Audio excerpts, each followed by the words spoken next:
नमस्कार, आप देख रहे हैं एनबी न्यूज। आपके साथ मैं हूं पूजा परमार। अपने उत्तराखंड में खबरों की शुरुआत करते हैं। राजधानी देहरादून में 2 दिवसीय अंतर्राष्ट्रीय मिलेट फेस्टिवल का शुभारंभ किया गया। इस दौरान मुख्यमंत्री पुष्कर सिंह धामी ने कार्यक्रम में शिरकत की। सीएम ने कहा, राज्य में लगातार कृषि विभाग किसानों की आय दोगुनी करने की ओर कार्य कर रहा है, जिसमें काफी हद तक विभाग सफल भी हुआ है। इस तरह के आयोजनों से किसानों को एक मंच मिलता है। वहीं सीएम धामी ने राज्य में लगे नाइट कर्फ्यू को लेकर कहा कि सभी की अपने स्वास्थ्य का ख्याल रखने की जरूरत है ताकि इस महामारी से बचा जा सके। आपको बता दें कि राज्य सरकार ने बढ़ते कोविड के मामलों को देखते हुए रात 11 बजे से सुबह 5 बजे तक नाइट कर्फ्यू लगाने का निर्णय लिया है। हमारे जो पोस्ट में मड़वा है, झिंगोरा है, कोदू है, उन सभी को चूँकि तमाम प्रकार के ऐसे पौष्टिक तत्व हैं, इसमें प्रोटीन है, कैल्शियम है, अन्य विटामिन्स हैं, वो सभी हैं और उसकी महत्ता के बारे में और इन सब कृषकों को आगे लाने के लिए, कृषि उत्पादों को आगे लाने के लिए इस प्रकार के महोत्सव निश्चित रूप से एक हमारे सभी कृषकों को एक अच्छा प्लेटफॉर्म भी देते हैं, उनका प्रोत्साहन भी करते हैं। उसके लिए हमारी सरकार लगातार कृषकों को आगे बढ़ाने के लिए काम कर रही है और माननीय प्रधानमंत्री जी का जो एक विजन है कि किसानों की जो आय है वो दुगनी होनी चाहिए, उसको लेकर हमारा कृषि विभाग लगातार काम कर रहा है। हम भी काम कर रहे हैं, नए नए अनुसंधान, नए नए विचार लेकर हम कार्यक्रमों को आगे बढ़ा रहे हैं। सर आज रात को आज से नाइट कर्फ्यू लगा दिया गया, जनता से क्या अपील करोगे आप? नहीं, सभी को इसमें एहतियातन तौर पर सभी को अपनी सावधानी बरतनी है। उत्तराखंड में कोरोना के बढ़ते मामलों और ओमिक्रॉन के खतरे को देखते हुए सरकार अलर्ट मोड में आ गई है। इसके चलते सरकार ने राज्य में नाइट कर्फ्यू लगा दिया है। ये कर्फ्यू रात 11 बजे से सुबह 5 बजे तक रहेगा। केवल आवश्यक सेवाओं को आवागमन की अनुमति दी जाएगी। इस संबंध में मुख्य सचिव एवं मुख्य कार्यकारी अधिकारी डॉक्टर सुखवीर सिंह संधू ने बताया कि नाइट कर्फ्यू आज से ही प्रभावी हो जाएगा। बता दें कि देश के साथ ही उत्तराखंड में भी कोरोना वायरस के मामले एक बार फिर से बढ़ने लगे हैं। इसी के चलते यहां नाइट कर्फ्यू लगाया गया है।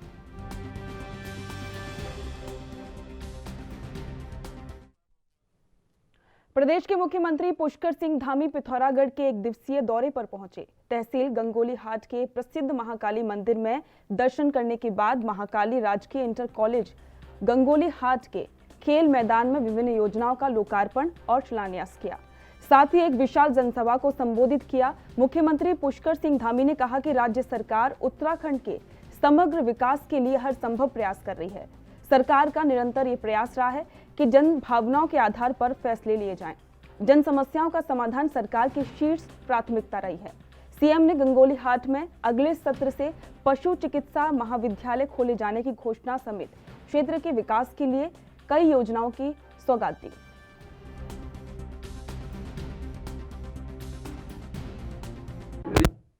हमारी ये यात्रा माननीय प्रधानमंत्री जी के द्वारा जो उत्तराखंड राज्य के लिए काम किए गए हैं, देश के लिए काम किए गए हैं, वो आम जनता और सामान्य जनता तक ले जाएंगे। उत्तराखंड राज्य की सरकार ने जो काम किए हैं उन काम को बताएंगे और सबका आशीर्वाद लेंगे। विजय संकल्प का अभियान करेंगे। पूरा विजय संकल्प है, जिसमें कोई विकल्प नहीं है। और उत्तराखंड की जनता को जो मोदी जी ने काम किए हैं, उत्तराखंड सरकार ने काम किए हैं, दोनों ने मिलकर 1 लाख करोड़ की योजना है पिछले 5 वर्षों में उत्तराखंड के लिए स्वीकृत हुई है। तो हमारी जो सरकार उत्तराखंड की जो उसकी ज़रूरत है, केंद्र की सरकार उसको अपनी प्राथमिकता में लेती है। दोनों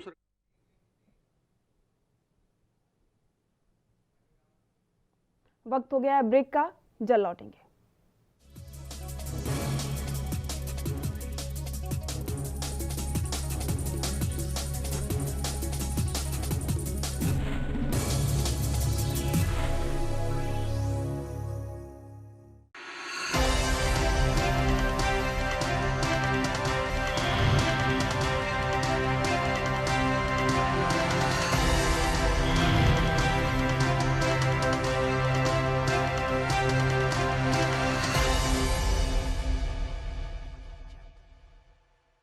उत्तराखंड में बढ़ रहे पलायन और बेरोजगारी की समस्या से निजात पाने के लिए राज्य सरकार द्वारा पंडित दीनदयाल उपाध्याय गृह आवास होम स्टे योजना संचालित की जा रही है।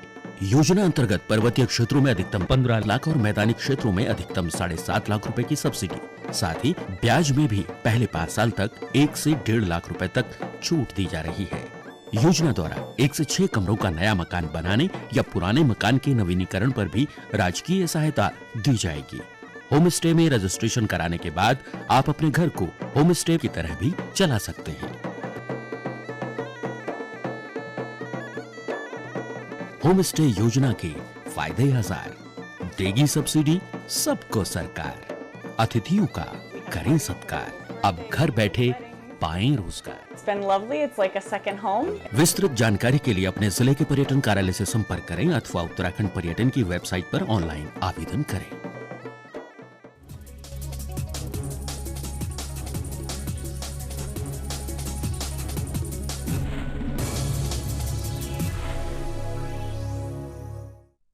ब्रेक के बाद स्वागत है। बढ़ते अगली खबर की ओर। हल्द्वानी में आयोजित होने जा रही प्रधानमंत्री नरेंद्र मोदी की ऐतिहासिक जनसभा को लेकर जहां शासन प्रशासन स्तर पर बड़े स्तर पर तैयारियां चल रही हैं, तो वहीं प्रधानमंत्री के दौरे को लेकर जनता और भाजपा कार्यकर्ताओं में उत्साह का माहौल देखा जा रहा है।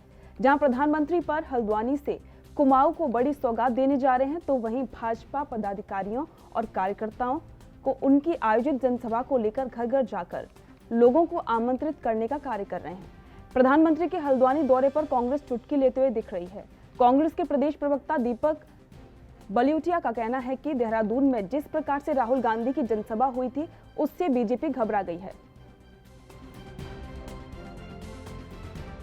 दुनिया के सबसे लोकप्रिय नेता हमारे देश के प्रधानमंत्री माननीय नरेंद्र मोदी जी देवभूमि उत्तराखंड के हमारे कुमाऊं के प्रवेश द्वार हल्द्वानी में 30 तारीख को पहुंचने वाले हैं। ऐसी ऐतिहासिक रैली, चूँकि माननीय मोदी जी हल्द्वानी में पहली बार आ रहे हैं और इतनी बड़ी संख्या में यहाँ पर लोग पहुँचने वाले हैं, लगभग 1 लाख से भी अधिक लोगों को इस रैली स्तर पर लाने की भारतीय जनता पार्टी की योजना है।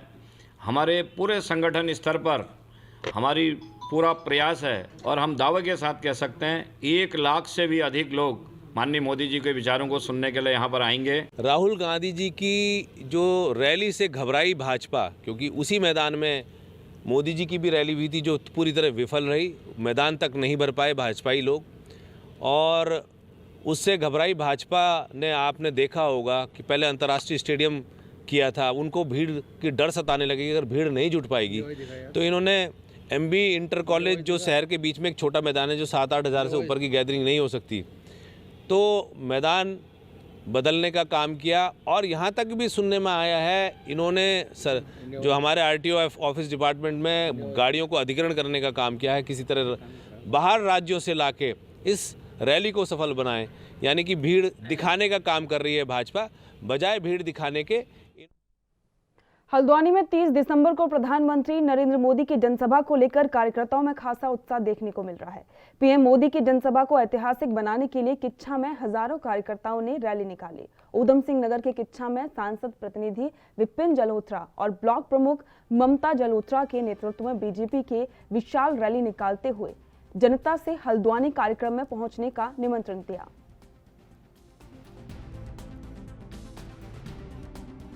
तीस तारीख को हल्द्वानी में हमारे प्रधानमंत्री मोदी जी की रैली है। उसके लिए हमने ये जनसंपर्क रैली निकाली है ताकि और लोगों से आह्वान किया है कि वे अधिक से अधिक संख्या में वहां पर पहुंचें और उनके विचारों को सुनें। लोकप्रिय नेता और भारतवर्ष के हमारे यशस्वी प्रधानमंत्री का 30 तारीख को हल्द्वानी में आगमन है। उसके लिए हम लोगों ने पूरे किच्छा विधानसभा में हम लोगों ने तैयारी कर रखी है कि हर घर में पहुँचकर निमंत्रण दें और सबसे जनसंपर्क करें। इसके निमित्त हम लोगों ने आज देखा होगा आपने किच्छा में हजारों की संख्या में, आज जब हम निमंत्रण करने गए हैं तो हजारों की संख्या में लोग गए हैं। जब रैली होगी तो मुझे लग रहा है जो हमें टारगेट दिया गया है उससे दुगना तिगने लोग यहाँ पे पहुँचेंगे। लोग अपने नेता को सुनना चाहते हैं, देखना चाहते हैं। यहाँ पर हल्द्वानी में मुझे लगता है कि वहाँ पे 10,000 हज़ार लोग पहुँचेंगे आज। ब्लॉक प्रमुख ममता जल्होत्रा जी, सांसद प्रतिनिधि विपिन जल्होत्रा जी, उनके साथ भारतीय जनता पार्टी के मंडल अध्यक्ष, तीनों सारे मोर्चों के अध्यक्ष, सबको साथ में लेकर हमने पूरे किच्छा में डोर टू डोर जनसंपर्क किया है। व्यापारी भाइयों से निवेदन किया है कि देश के यशस्वी प्रधानमंत्री जी के विचारों को सुनने के लिए अधिक से अधिक संख्या में आप हल्द्वानी पहुंचने के लिए हमने अपील करी है। और आज जिस हिसाब से आप देख रहे हैं कि भारतीय जनता पार्टी की लहर पूरे देश में चल रही है, उसी को लेकर आज किच्छा के विधानसभा के कार्यकर्ताओं में भी उत्साह है, युवाओं में उत्साह है कि हमारे किच्छा विधानसभा से युवा प्रत्याशी को टिकट मिले। उसके लिए आज हजारों की संख्या में विपिन जलोत्रा जी के लिए हौसला अफजाई के लिए सब लोग अपने घरों से निकल कर आए हैं और उनके हाथों को मजबूत कर रहे हैं और यही पार्टी हाईकमान से मांग कर रहे हैं कि किच्छा विधानसभा का प्रत्याशी वो युवा होना चाहिए। हम सबके आदर्श मार्गदर्शक, जिनके नेतृत्व में भारत बहुत ही आगे निकल चुका है विश्व के पटल पर, और हमारे यशस्वी प्रधानमंत्री आदरणीय नरेंद्र मोदी जी का आगमन हो रहा है 30 तारीख को हल्द्वानी के MB कॉलेज मैदान में। उसी के निमित्त आज भारतीय जनता पार्टी किच्छा के सभी कार्यकर्ता, सभी पदाधिकारी, सभी जनप्रतिनिधि एक यात्रा निकाली है। सबने सभी को आमंत्रित किया है, नगर के व्यवसायियों को, व्यापारियों को, आम जनमानस को, सबको हमने आमंत्रण दिया है, निमंत्रण दिया है 30 तारीख को वहाँ पर MB कॉलेज के मैदान में पहुँचने का। और निश्चित रूप से एक बहुत ही बड़ा उत्साह है। उत्तराखंड में पश्चिमी विक्षोभ के चलते मौसम खराब होने की संभावना है। उत्तराखंड मौसम केंद्र के निदेशक विक्रम सिंह ने ज्यादा जानकारी देते हुए बताया कि पूरे प्रदेश में 27 तारीख की शाम से लेकर 29 तारीख तक प्रदेश के पर्वतीय इलाकों में मध्यम से भारी बर्फबारी होगी।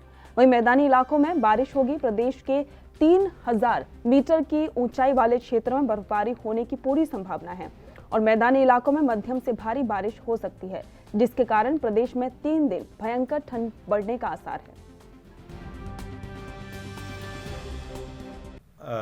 पश्चिमी विक्षोभ आ रहा है और उसका जो प्रभाव है वो उत्तराखंड में भी देखने को मिलेगा। तो 27 तारीख से लेके 29 तारीख तक जो है ये 3 दिन जो है उस पश्चिमी विक्षोभ की वजह से अच्छी जो बारिश बर्फबारी है वो प्रदेश में वो देखने को मिलेगी। 27 को अगर बात करें तो आप ये कह सकते हैं कि अनेक जगहों तक हल्की से मध्यम बारिश जो है वो प्रदेश में देखने को मिलेगी और साथ ही जो बर्फबारी है वो भी अनेक जगहों तक में जो है हिल्स में जो 3000 मीटर या उसके आसपास तक के जो क्षेत्र हैं उनमें वो देखने को मिलेगी। अगर 28 को बात करेंगे तो 28 को जो इंटेंसिटी है बारिश की या बर्फबारी की वो बढ़ेगी। तो 28 को आप ये कह सकते हैं कि अधिकांश जगहों में बारिश मिलेगी, हल्की से मध्यम, और साथ ही हल्की से मध्यम जो है बर्फबारी भी जो है। जो दिनेशपुर के बालिका इंटर कॉलेज की एक छात्रा कोरोना पॉजिटिव पाई गई, जिसके बाद चिंता का माहौल है। कुछ दिन पहले जिले के नवोदय विद्यालय में 7 बच्चों को पॉजिटिव पाया गया। अभी हाल ही में उसी को देखते हुए गदरपुर प्राथमिक स्वास्थ्य केंद्र में जांच हुई थी, जिसमें एक बच्ची को पॉजिटिव पाया गया। स्वास्थ्य विभाग के अधिकारी डॉक्टर विकास का कहना है कि जांच लगातार की जा रही है। पर हमने बच्चों के लिए सैनिटाइज करके ही विद्यालय के अंदर आते हैं और सारे बच्चे मास्क लगाते हैं और यहाँ पर सब बच्चों से थोड़ा सोशल डिस्टेंसिंग का पालन करते हैं। लेकिन अब ये ज़्यादा हो रहा है, इसलिए जो है मैं सारे पेरेंट्स से कहूँगी कि वो बच्चों का ध्यान रखें और मास्क लगाकर ही घर से बाहर भेजें। हाँ, तो हमें बीच बीच में निर्देश देते ही रहते हैं, लेकिन ये है दिनांक 24 दिसंबर को सामुदायिक स्वास्थ्य केंद्र गदरपुर की राष्ट्रीय बाल स्वास्थ्य कार्यक्रम टीम के अंतर्गत हम लोग बच्चों का स्वास्थ्य परीक्षण करने आए थे, जिसमें क्लास 6, 7, 8 के लगभग 100 बच्चों का हमारे द्वारा स्वास्थ्य परीक्षण एवं कोविड सैंपलिंग करी गई थी, जिसमें कि जो आज रिजल्ट आया, एक बच्ची पॉजिटिव आई है, जिसको संक्रमण आगे ना फैले इसको ध्यान में रखते हुए आज हमने पूरे विद्यालय के सभी छात्र छात्राओं का बाजपुर के बरहनी में राजकीय इंटर कॉलेज के राष्ट्रीय सेवा योजना से जुड़े स्वयंसेवकों ने मतदाता जागरूकता अभियान के तहत रैली निकाली। इस दौरान स्वयंसेवकों ने बैनर, पोस्टर और मुनादी कर लोगों को आने वाले चुनाव में अपने मत का प्रयोग करने की अपील की। बता दें कि विधानसभा चुनाव को लेकर प्रशासन द्वारा लगातार मतदाता जागरूकता अभियान चलाया जा रहा है। इसी के चलते बाजपुर के राजकीय इंटर कॉलेज बरहनी के राष्ट्रीय सेवा योजना के कार्यक्रम अधिकारी और स्वीप कार्यक्रम के नोडल अधिकारी धर्मेंद्र बसेड़ा के नेतृत्व में मतदाता जागरूकता कार्यक्रम आयोजित किया गया। इस दौरान राष्ट्रीय सेवा योजना से जुड़े स्वयंसेवकों ने बैनर और पोस्टर के माध्यम से ग्राम बरहनी में जागरूकता रैली निकाली। देखिए, उधम सिंह नगर में प्रशासन ने स्वीप कार्यक्रम के तहत मतदाता जागरूकता कार्यक्रम का एक तिथिवार समय निर्धारित किया गया है। इसके तहत हम राजकीय इंटर कॉलेज बरहनी के राष्ट्रीय सेवा योजना के स्वयंसेवक विगत कई समय से मतदाता जागरूकता कार्यक्रम चला रहे हैं, जिसमें हमने नुक्कड़ नाटक किए हैं, मेहंदी लगा करके बहनों को जो है प्रोत्साहित किया है कि आप मतदान जरूर करें। आज हम लोग यहाँ पर इसी कार्यक्रम के तहत मुनादी एक शब्द है जिसके तहत हम लोग जो हैं ये कार्यक्रम चला रहे हैं। मुनादी में हम लोगों को थालियां बजा करके, ढोल बजा करके, नगाड़े बजा करके उनको जो है सूचना दे रहे हैं कि भाई आने वाले विधानसभा चुनाव में आप लोग सब लोग वोट डालें। और वक्त हो गया ब्रेक का, जल्द लौटेंगे।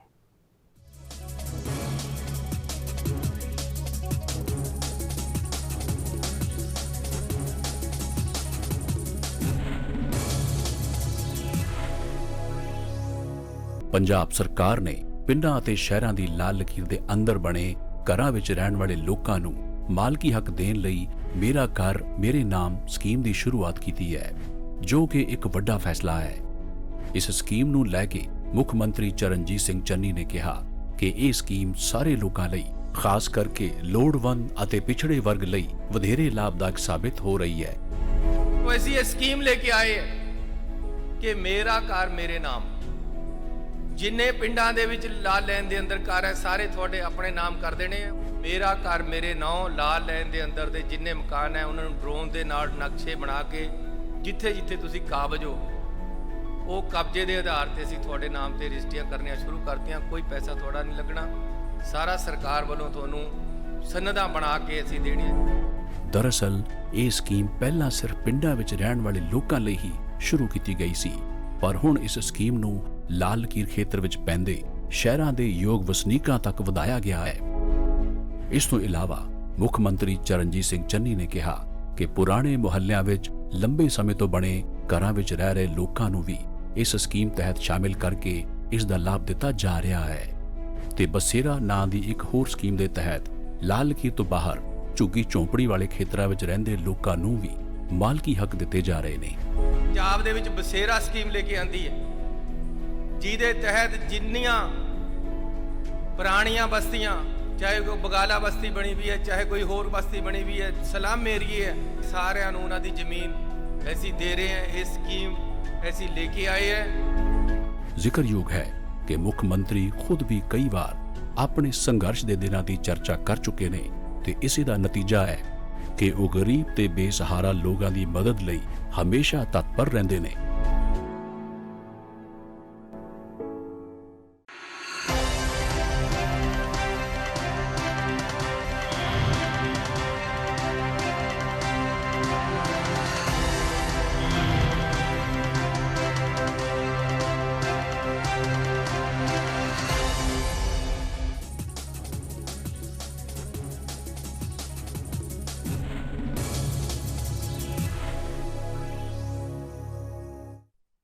ब्रेक के बाद स्वागत है, बढ़ते अगली खबर की ओर।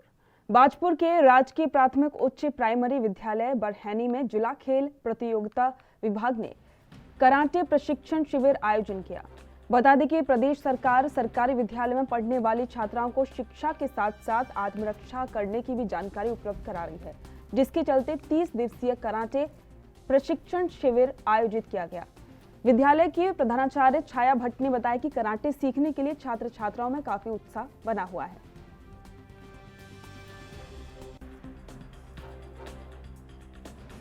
सर, ये जिला खेल परियोजना के तहत यहाँ पे 30 दिन का प्रशिक्षण शिविर लगाया गया है, जो हर साल शिक्षा विभाग के द्वारा ये प्रोजेक्ट आता है। तो उसमें जितने भी जूनियर हाई स्कूल हैं तो उसमें बालिकाओं के लिए 30 दिवसीय ये ट्रेनिंग कैंप होता है, पर हम सभी बालक बालिकाओं को ये ट्रेनिंग कराते हैं ताकि वो खेलों के क्षेत्र में आगे बढ़ सकें और मार्शल आर्ट सीख के अपनी रक्षा कर सकें, सेल्फ डिफेंस सीख सकें और उनमें कॉन्फिडेंस लेवल आगे आ सके। सर, बहुत ज़रूरी है, काफ़ी अच्छा है, क्योंकि बच्चे पढ़ाई का तो कम लेकिन सर का इंतज़ार बहुत बेसब्री से करते हैं कि कब कराटे वाले सर आएंगे, और कॉन्फिडेंस लेवल तो रियली बढ़ता ही बढ़ता है इन सारी चीज़ों को कराने से। ये भी एक पढ़ाई का ही एक हिस्सा है, कहीं कह लीजिएगा। बच्चे को पढ़ लिख के अपनी आत्म सुरक्षा करना ये भी बहुत ज़रूरी है, और मेरे हिसाब से तो बहुत ही अच्छा प्रोग्राम ये रखा गया है। और जैसे सर इसे सिखा रहे हैं, बहुत ही बढ़िया डिसिप्लिन। रुद्रपुर की एचपी कंपनी के लगभग 500 बेरोजगार मजदूरों ने अनोखे ढंग से प्रदर्शन किया। कर्मचारियों ने प्रदर्शन के 100 दिनों से अधिक समय होने पर हल्द्वानी के तिकोनिया में पकौड़े और आलू बेचकर प्रदेश सरकार से अपनी नाराजगी जाहिर की। एचपी कंपनी के कर्मचारियों का कहना है कि कंपनी से हटाए जाने को लेकर कई बार वे मुख्यमंत्री पुष्कर सिंह धामी से मिल चुके हैं और इसके बावजूद आज तक सरकार ने उनकी कोई सुध नहीं ली। उनका कहना है कि आगामी 30 दिसंबर को प्रधानमंत्री नरेंद्र मोदी के हल्द्वानी दौरे को लेकर वे किसी न किसी माध्यम से कंपनी के खिलाफ अपनी नाराजगी व्यक्त करेंगे।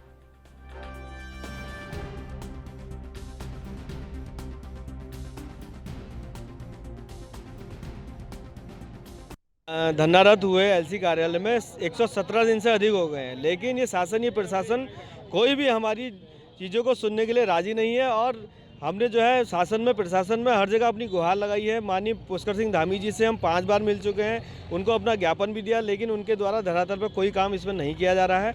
और आज हमें जो है विवश होकर यहाँ पर पकौड़े तलने के लिए आज हम लोग सब बेरोजगार विवश हो चुके हैं। आज हमारे पास रोजगार का कोई साधन नहीं है। 38-40 साल की उम्र में कंपनी ने हमें कंपनी से निकाल दिया है।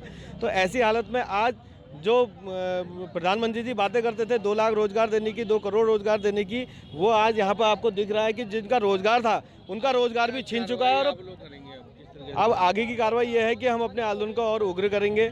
आगे यहाँ हमें पता चला है कि प्रधानमंत्री जी का आगमन है 30 तारीख को। प्रदेश के मुखिया से तो हम 5 बार गुहार लगा ही चुके हैं। अब हमें मौका मिला है कि हम प्रधानमंत्री जी से अपनी गुहार लगाएं और हम जो है 30 तारीख को प्रधानमंत्री जी से अपनी गुहार लगाने के लिए जाएंगे सब लोग। और आगे अब आप लोग क्या करने वाले हैं? आगे हम प्रधानमंत्री जी का उनकी रैली है, यहाँ पे हम उनका भी विरोध करेंगे। और हम कंपनी ने हमें इस तरह से निकाल दिया है। हम 117 दिन से यहाँ पर बैठे हुए हैं, कोई भी हमारा संज्ञान नहीं ले रहा है। हम अपनी आवाज़ और बुलंद करेंगे। ऊधम सिंह नगर में सीमांत खटीमा के जनप्रतिनिधियों ने रोड निर्माण की गुहार लगाते हुए आक्रोशित ग्रामीणों ने आज रोड पर खड़े होकर प्रदर्शन किया। इस दौरान रोड नहीं तो वोट नहीं के नारे लगाए गए। आपको बता दें कि नानकमत्ता विधानसभा क्षेत्र के अंतर्गत आने वाले मुढेली ग्राम सभा की जनता ने अपने विधायक डॉक्टर प्रेम सिंह राणा और ग्राम प्रधान से रोड बनाने को लेकर कई बार गुहार लगाई। उसके बाद भी रोड का निर्माण नहीं कराया गया। वहीं ग्रामीणों का कहना है कि सड़क पर पैदल चलना दूभर हो गया है। बरसात के समय में बहुत बुरा हाल हो जाता है। बच्चे स्कूल नहीं जा पाते हैं और मरीज अस्पताल तक नहीं पहुंच पाते हैं। बहुत सालों से समस्या हो रही है, 4-5 साल हो गए हमें। और बच्चे भी हमारे मुसीबत में चलते हैं। उस टाइम कंधे में लेके जाते हैं, कंधे में लेके आते हैं। ये रोड इतनी खराब हो रही, सांप कीड़े कई बार बच्चों के टांगों के नीचे आ गए।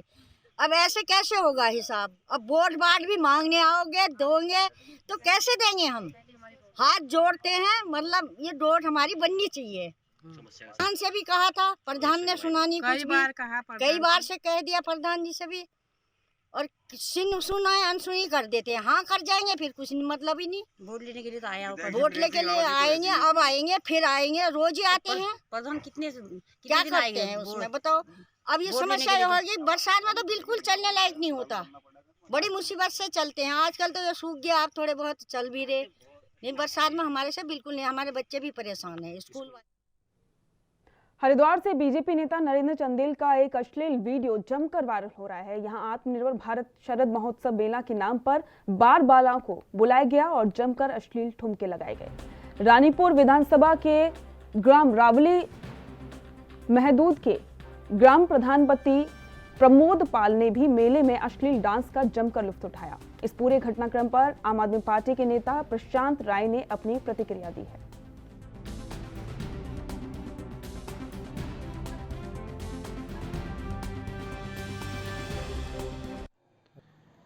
देखिए पत्रकार महोदय, आप जानते हैं इनकी संस्कृति, इनका आचरण आपके सामने खुद नज़र आ गया।